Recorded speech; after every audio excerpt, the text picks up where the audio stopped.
Real estate funds, what are they? How do they work? And what are the pros and cons? That's exactly what I'm going to be walking you through in this video today. And just in case we're meeting for the first time, I'm Seth Ferguson. I'm the COO of CPI Capital. I think it's now 16 years I've been involved in real estate. So we've done a whole bunch of stuff in the multifamily space and commercial real estate. So let's dive right into it and talk about what real estate funds are, because there's a lot of interest in real estate funds. If you're looking at passive investing options, funds are a great option. If you're looking to raise large amounts of capital, funds are definitely a great option. But there's a lot of misunderstanding out there about what funds actually are, how they're deployed, how they're employed, and then the pros and cons and what structures you really should be using. So let's dive right into it and get into what real estate funds are. And like I said, they're a structure that is used to acquire real estate. Now, most of the time, you're going to be looking at acquiring a large volume of real estate using the fund model. Now, the question is, why is that? Well, the fund model allows us to acquire a number of properties all under one umbrella, so to speak. So as opposed to syndication, where we're acquiring a single property at a time, or just buying a property one by one, a fund is able to go out and have a life of its own. I'm going to get into that in a little bit. But how do real estate funds actually work? Well, there's really two key components or pieces that make up a real estate fund. Okay, so on the one side, we have something called the GP. And then on the other side, we have something called an LP. Now, the LP stands for limited partnership. And these are the passive investors in the fund. So you've got your doctors, your lawyers, programmers, business owners. These are the passive investors who have capital, who have cash money that they want to invest in real estate, but they don't have the team, the track record, the time, nor the experience to do it on their own. So perfect example. Let's say there's a doctor out there. Doctors work crazy hours. They also earn large amounts of money, and they want to invest that money for their future. The doctor on their own, if he's got, let's say, 200K he wants to invest, he'd be able to buy one single family home, but we all know that single family homes aren't geared towards investing and generating large returns. So on their own, the doctor wouldn't be able to buy an apartment building. But if we're able to pool that doctor's funds with other passive investors, well, now we're able to invest in maybe a $10 million asset, 20, 50, $100 million asset, and get all the economies of scale, all the benefits, the stronger cash flow, the greater stability, the tax benefits that come along with doing that. So that's why a doctor or accountant, programmer, business owner would want to invest in a real estate fund. So like I said, the LPs, they're afforded protections under the law because of the structure that's used. So it really limits their liability in this. So for example, let's say you bought a house yourself and you want to rent it out. Well, you are 100% liable for everything that happens. And if something really bad occurs at the property, well, you could lose your initial investment in that house, but then they can come after you for a whole lot more. Well, by using the LP structure here, with the LPs, the limited partnership, their risk is limited. Their risk is limited only to the cash they've invested. They're not liable for anything else. So the whole world could explode and something goes really, really wrong with that asset. They're only on the hook for the initial investment, which is a big advantage, especially to the wealthier investors that end up investing using these structures. It really limits their risk exposure. Okay, so the LPs are bringing capital, cash, and generally most of the time the LP is made up of multiple investors. Now, the general partnership, the GP, these are the people who are actually running the fund manager. So who has the deal flow? Who knows where to find the deals? Who understands the markets? Who has the connections? Who has the team? Who knows how to manage these assets? Who knows how to fund the assets, who knows when to buy them, when to sell them, how to negotiate the terms, how to pull the value levers to maximize the returns that those assets are producing. That's the GP. So that's us with CPI. That's what we do every single day. We have an entire team that does this. And actually, if you are interested in learning more about this from a passive investor standpoint, you can go to sethferguson.org/invest. You can book a call with the team and just learn, what we're doing and if it might be a good fit or not. So sethferguson.org/invest. So the GP is the one that's managing the money, managing the funds, making those executive decisions about what assets to buy, when to sell, when to refinance, what things to do. Because let's face it, if you're a business owner, if you're a programmer, if you're a high income earner, you're already busy doing what you're doing day to day with your own career. You don't have time to start a brand new business from scratch, which is in the real estate business, and do that. It is far more efficient just to invest in a fund structure like this and enjoy all the protections, but also you get all the benefits of owning large scale apartment building real estate. It makes a lot of sense to do, and that's why so many people invest in companies like ours and other real estate companies out there. Okay, so that's the structure. So what happens as the fund? So let's say this is the fund right here, the umbrella. The fund will go out and it will acquire this asset here. It will acquire this asset here under the fund umbrella, acquire another asset. Now, after a couple of years, it may sell this one, may divest of these two, and acquire another 5. And really, the fund has a life of its own. It will grow, it will contract, it will grow again, depending on market conditions, what's going on with the properties in the fund itself. But the fund isn't a one-off type of thing. It will acquire assets, it will sell, it will acquire some more. And funds can last for 10 years, they can last for 5 years, they can last for 20 years, 30 years, 50 years. There's different types of funds with different time horizons for their lifespan. But that's really what a fund's doing, and it's very different from a syndication. A syndication it employs a similar structure to this, but it's just for one specific property. A fund, you're investing in the fund, and then the fund goes out and deploys that capital and does multiple deals over the lifetime of the fund. So I hope that's clear in terms of what the fund is. Now, there's always pros and cons to what happens, to how to invest your money. So pros and cons to investing in a real estate fund. Okay, so let's do pros and we'll do cons over here. Okay, so con number 1, if you're looking for control over your money, if you're looking to control everything that happens with the money that you've invested, a fund is not for you. Because what happens is with the GP, with the fund manager will set fund criteria. So it's basically saying, hey, these are the types of properties, these are the types of areas, this is the general business plan that we're looking to follow with the fund. That's called the fund criteria. And so with an investor, the fund manager will say, hey, Mr. and Mrs. Investor, these are the fund criteria. This is what we're looking to do. Would you like to invest in this? Right? And then the investor will make a decision based on those fund criteria.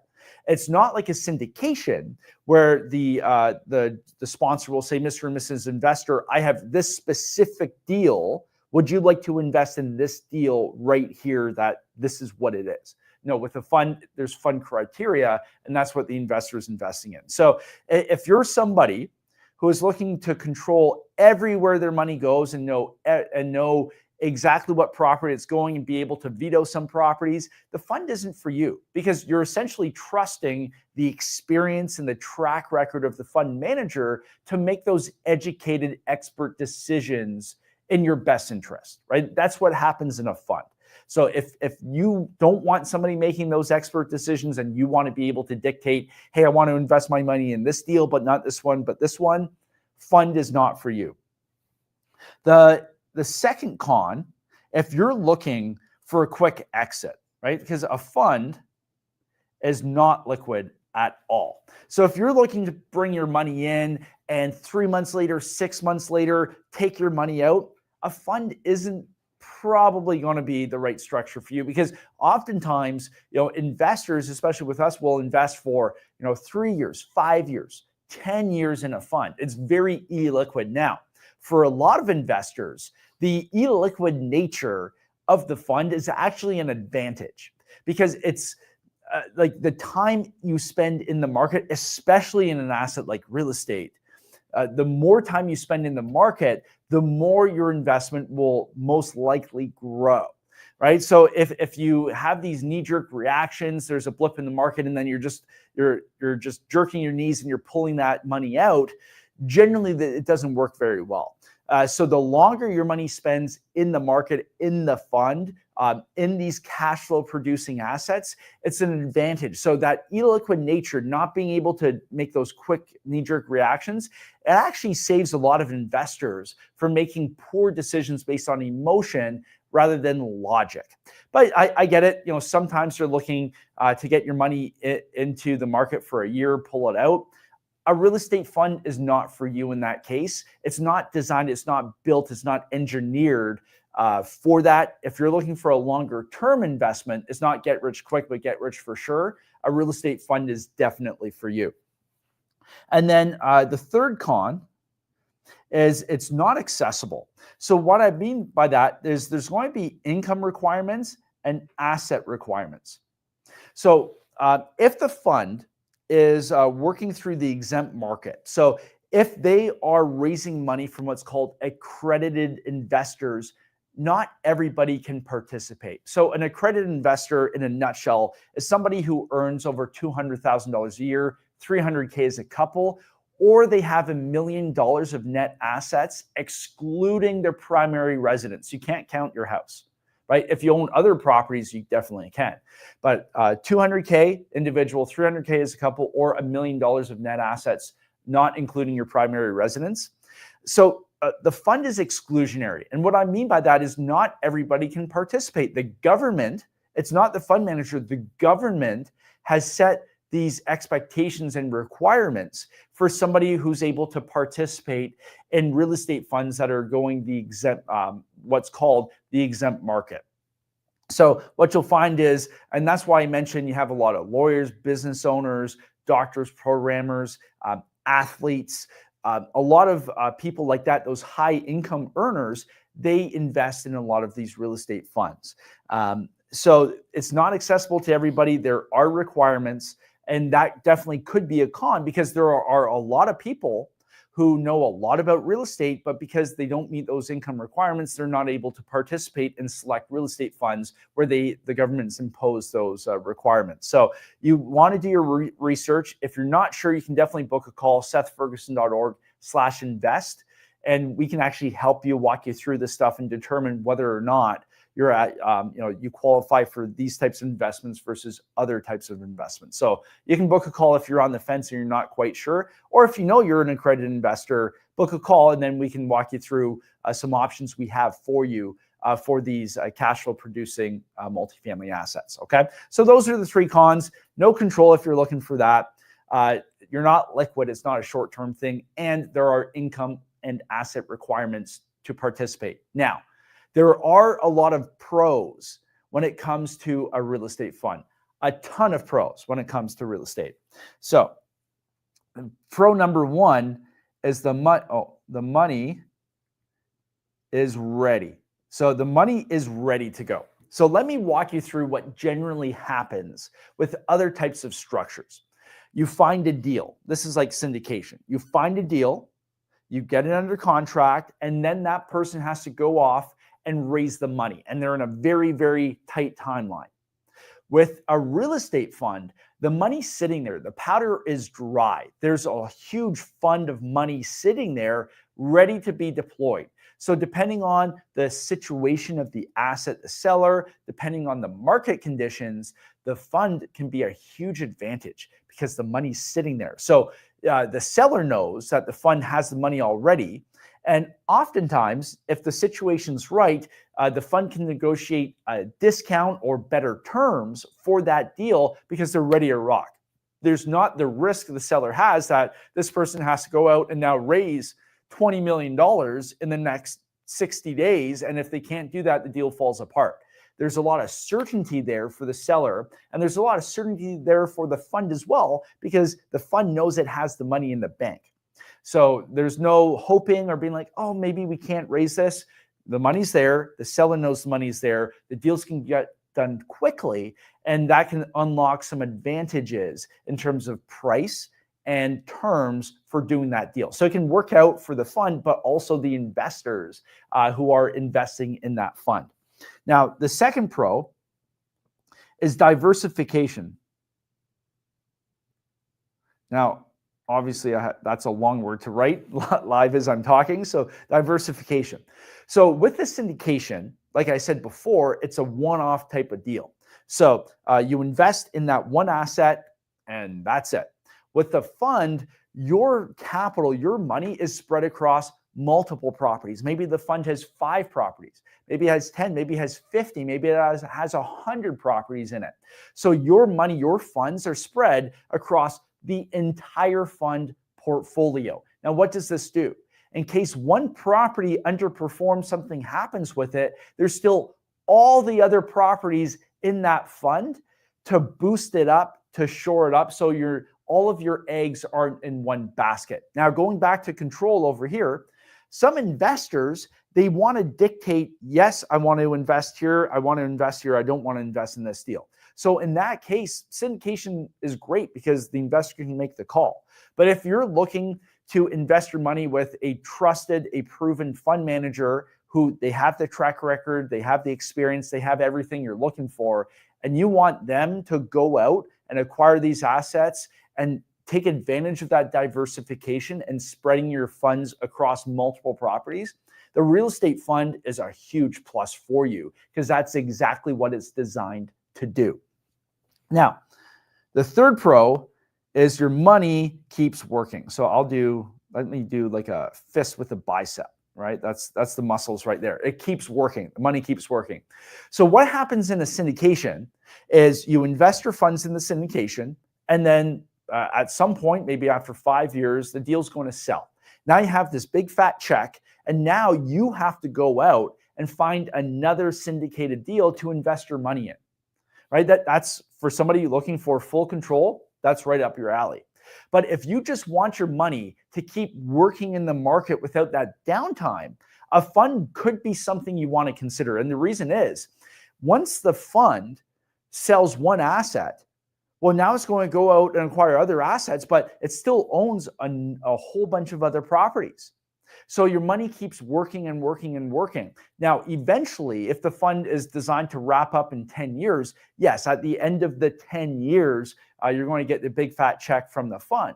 But rather than having this happen every single deal where now you have this money, now you have to deploy it again so it keeps working, you don't have to worry about it. It's more like a one-stop shop. You invest your funds and you can always reinvest, but it's working. You're getting the monthly mailbox checks or the quarterly checks, depending on how it's set up. You're getting the fund reports from the fund manager, but you're not always worrying about, hey, where does my money go next? Because it goes right back into the fund and it keeps building and building and building. So it all depends on what type of investor you want to be and what's important to you. If you're looking for that full control, if you're looking for those quick exits, if you don't meet those income requirements, fund's not for you. But if you're looking for that, if you're looking for the diversification, if you want to invest in an entity where that money's ready to rock, there can be advantages there, and you don't want to worry about, hey, where your money goes every time you exit a deal, well, a fund could be a great option for you. Plus, with CPI, we've got some special investment tools for Canadians. We have Americans and Canadians invest with us. If you're a Canadian, we actually have some pretty cool things that we can do with registered funds like your TFSAs, RRSPs, RESPs, that type of thing. So book a call at sethferguson.org/invest, sethferguson.org/invest. book a call with our team. We'll see what we can do, what works best with your current situation, figure out, build out a roadmap for your investing. And if we can help you out, great, we'll let you know. If not, we're happy to point you in the right direction. So I hope this helped running through what a fund is, how it works, and the pros and cons. Yeah, like if you're looking for multifamily real estate investing, there's no better place. Book a call, sethferguson.org/invest. All right.